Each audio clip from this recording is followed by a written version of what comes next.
everyone, my name is Kate Majoritsky and I'm teaching General Chemistry Laboratory here at Bowling Green. I've been doing this for now 25 years, starting my 26th. And under these unusual circumstances that we all face with a global pandemic, obviously things have to be a little different. So I thought I'd record an introductory video to kind of give you a little bit of a walkthrough of our chemistry lab. This is where all of you will be taking your general chemistry labs, and hopefully you'll get to attend some labs in person and get to actually work in the lab like you would in a normal semester.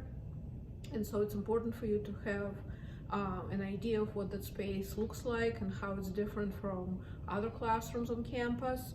So hopefully this video will address some of these things. So as you can see, this lab, which is actually only a portion of our entire array of laboratory rooms, has laboratory benches for students to work at. The benches have sinks with faucets in them. We have, since it's a chemistry lab and we work with real chemicals, we have necessary safety equipment consisting of a fire extinguisher, safety shower, which is right there on the ceiling in this room, and this is eye wash station. So if chemical happens to hit your eye, you would head over here to wash your eyes out. And safety showers used whenever person's body is exposed to chemicals. So over here we have a storage area. So this is where students would typically store their belongings. Belongings are not allowed in the aisles, so you would store your backpack, your jacket, or your coat in one of these cubbies for the duration of the lab. We're going to move on over here, and there are several things I'd like to show you here. These are our hoods. There are several of them throughout the lab. When sash is lifted of the hood, air circulation is initiated, and the hoods are used to keep chemicals that are volatile or corrosive during the lab. So you would come up to the hood to use the chemicals placed in here. We also will have special waste containers typically placed in the hoods where students would pour their waste solutions into. This is a very useful thing to have in the lab because it cleans the air, it pulls out the air and brings fresh air back from outside. And in the era of COVID-19, cleaning the air this way is highly beneficial and makes it safer for everyone who is working in the lab. Over here we have one of the sinks. You can see there are two faucets in each sink. It's an important feature you will see only in the chemistry laboratory. This sink over here to the right is a regular sink. You can see it has cold and hot water. This one over here with the white handle, there is only one, is a special faucet because it provides so-called deionized water. So it's water that's been purified and does not contain any contaminants such as various ions that may interfere with your experiment. So you would typically use deionized water exclusively when water is needed for your experimental procedure. Over here we have the balances area. These are milligram balances, meaning they allow you to weigh. I'm going to turn that on so you can see. These balances allow you to weigh to the nearest milligram or 1,000th, of a gram. And these balances, all of them have what's called tare feature. Tare means automatic subtraction of the mass of the container. These over here are weighing bolts. So if you needed to weigh a chemical, you'd pick up a weighing bolt like this.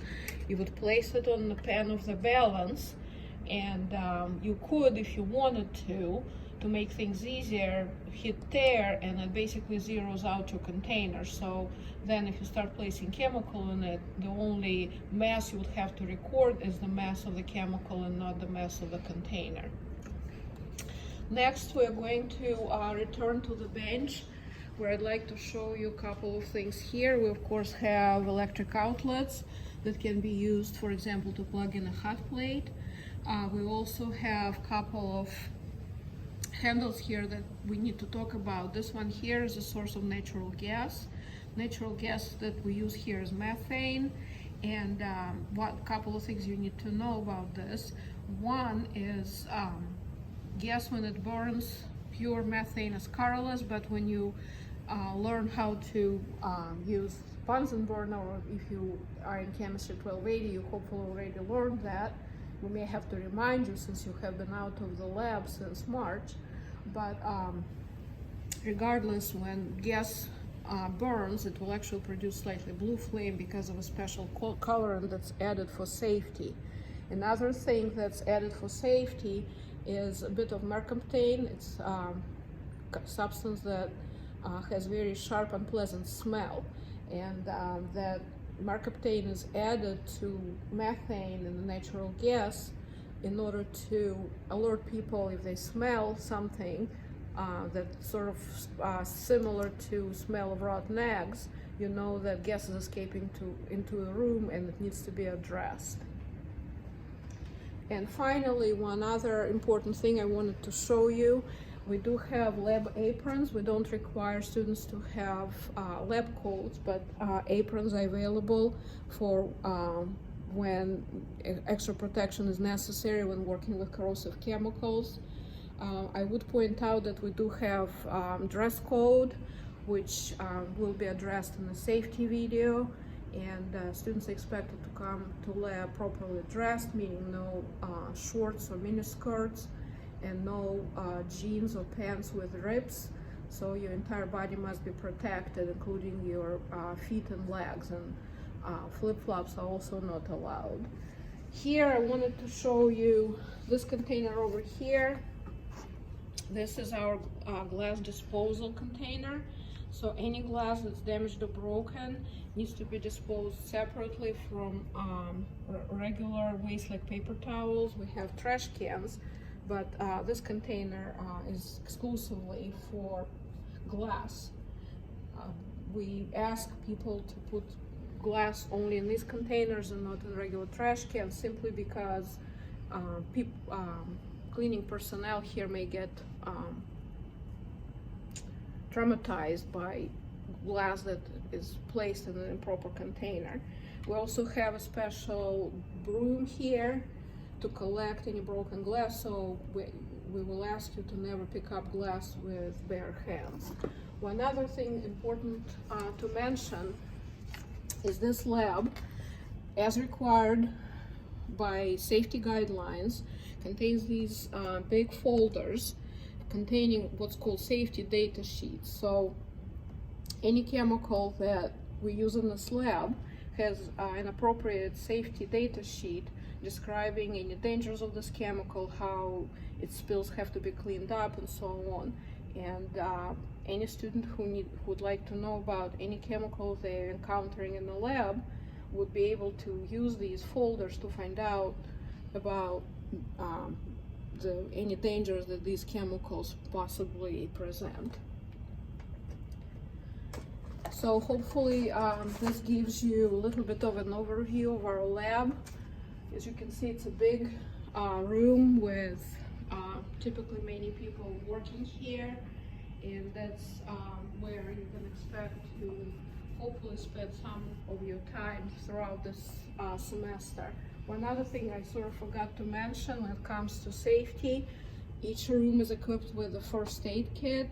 So here we have things like Band-Aids, burn gel, things that help us deal with minor accidents that may happen in the lab.